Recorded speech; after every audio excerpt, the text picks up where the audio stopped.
Halo buat kita semua, saya Rahmat Sulaiman Limbong dan kawan saya yang bernama Romi Octavia Tumanggar.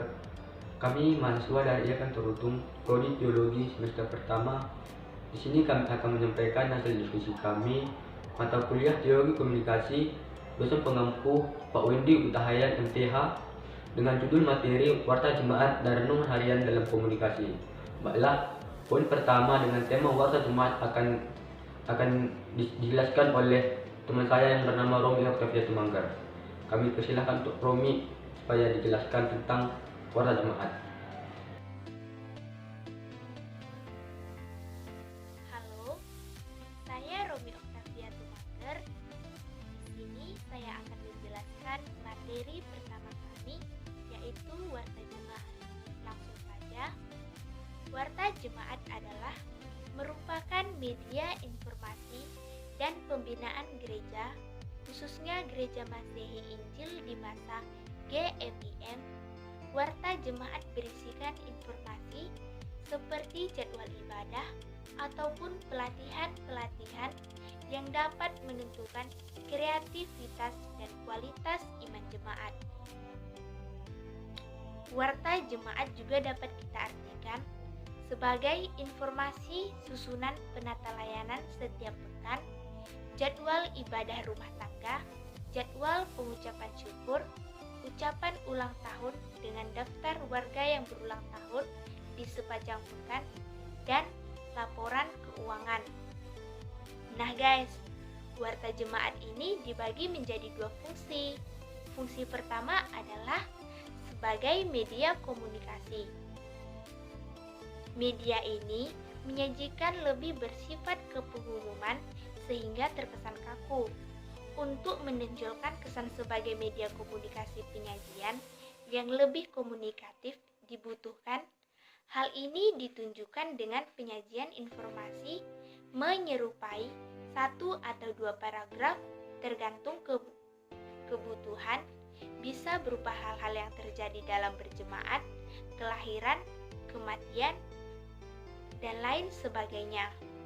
Nah, warta jemaat seperti ini biasanya kita temukan di saat ada acara ibadah hari Minggu. Di situ si pembaptis ataupun biasanya kita sebut sebagai huriyah, di situ ia akan membacakan isi-isi dari warta jemaat. Dan isi dari warta jemaat itu tidak lain adalah isinya sebagai berikut. Pertama, jumlah uang persembahan yang diperoleh gereja hasil ibadah minggu lalu. Yang kedua, berapa jumlah jemaat yang hadir di minggu lalu. Yang ketiga, di mana dilaksanakan acara kebaktian yang dilaksanakan secara bergiliran di setiap jemaat. Nah, di situ jemaat akan menerima di mana dilaksanakan kebaktian tersebut. Keempat, siapa saja jemaat-jemaat yang memberikan ucapan syukurnya guys. Fungsi kedua adalah sebagai media pembinaan. Media ini lebih meningkatkan relasi dengan Tuhan. Artinya, bila warta jemaat bisa menjalankan fungsi pembinaan ini, seperti ini warga jemaat memungkinkan bisa memahami Alkitab selain dari khotbah maupun dari penalaran Alkitab. Nah, di sini di warta jemaat yang menjadi media pembinaan ini, di mana kita melakukan sesuatu yang menghasilkan nilai yang lebih baik, yang lebih tinggi dan lebih berkualitas. Sebagai bukti ataupun kita menjalankan warta jemaat di sini, kita akan bisa memperbaiki hubungan kita dengan Tuhan, ataupun dapat disebut sebagai meningkatkan relasi kita dengan Tuhan. Biasanya warta jemaat itu diakhiri dengan doa syafaat guys. Tahu kan apa itu doa syafaat? Di mana doa syafaat itu mendoakan segala sesuatu, mencakup yang begitu luas. Oke, materi selanjutnya akan dijelaskan oleh teman saya.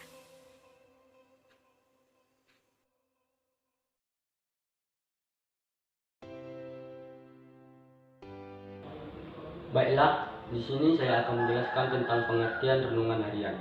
Renungan harian adalah publikasi atau suatu komunikasi yang menyediakan bacaan spiritual spesifik untuk setiap tanggal kalender. Renungan harian juga dapat diartikan sebagai pemikiran yang mendalam terhadap cerita anekdot atau peristiwa untuk mendapatkan hikmat tertentu. Oleh karena itu, renungan itu sangat berbeda dengan melamun. Karena renungan itu memiliki hikmat yang baik itu dalam tindakan maupun komunikasi kita dengan orang lain.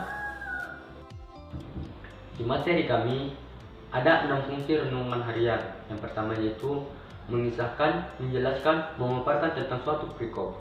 Yang kedua yaitu memberikan peringatan, menasihati, dan menegur diri kita atau orang yang mendengarkan renungan yang kita komunikasikan terhadap si pendengar.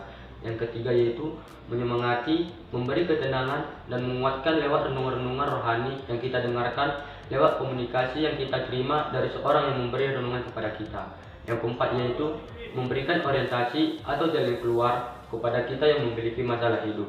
Yang kelima yaitu melontarkan gagasan baru tentang firman Tuhan dan lain sebagainya yang bernilai positif untuk kita komunikasikan dengan orang lain.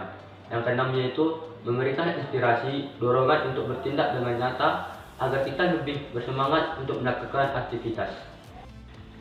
Contoh renungan harian. Yang di gambar pertama, apa yang Tuhan lakukan lebih baik indah daripada apa yang kita harapkan. Yang gambar yang kedua, jika Allah memberikan kita waktu, lakukanlah hari ini apa yang terbaik. Lakukan dengan ketulusan, keikhlasan, dan kejujuran. Jangan tunggu hari esok karena hari esok belum tentu milik kita. Dan bisa saudara-saudara lihat contoh renungan harian di layar saudara sendiri. Renungan harian bisa kita ambil seperti contoh saat teduh. Saat teduh yang disajikan pada setiap hari yang didasari oleh kerinduan untuk berbagai berkat firman Tuhan yang diyakini membawa sukacita dan damai sejahtera bagi semua orang yang percaya kepadanya. Dalam keseharian, renungan harian saat teduh berupaya mempersembahkan berbagai renungan firman Tuhan yang penting dan kita perlukan untuk menguatkan iman percaya kepada Dia setiap hari.